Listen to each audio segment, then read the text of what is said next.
नाज़रीन, इस वक्त मैं हज़रत लूत अलैहिस्सलाम की नाफरमान बीवी को दिखा रहा हूँ। ये जो पत्थर अल्लाह पाक ने जिसको बना दिया, पत्थर की शक्ल में ये तब्दील हो गई और आज भी निशाना इबरत है। इस जगह पे देख रहे हैं, पहाड़ की बुलंदी पर इसको अल्लाह पाक ने पत्थर बना दिया था।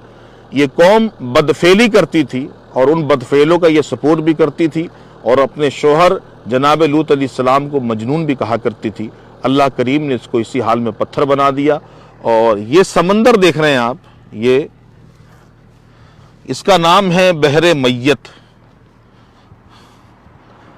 आज ये पानी है, लेकिन उस जमाने में बड़ा जरखेज इलाका था। इवन के एतराफ के लोग भी यहाँ पर घूमने फिरने आया करते थे। लेकिन ये कौम बदफेली में मुब्तला थी, जो हसीन लड़कों से ये प्यार करते थे और बदफेली किया करते थे। अल्लाह करीम ने हज़रत जिब्रील अलैहिस्सलाम को भेजा और जनाब जिब्रील अलैहिस्सलाम इस बस्ती को अपनी हथेली पर उठा के लेकर गए और आसमान की बुलंदी पे लेके जाके इस जोर से ज़मीन पे पटका कि 450 मीटर ये ज़मीन में यह इलाका ज़मीन में धंसा दिया गया। और आज यहाँ पर उनकी बीवी भी निशाना इबरत है, जैसा कि देख रहे हैं।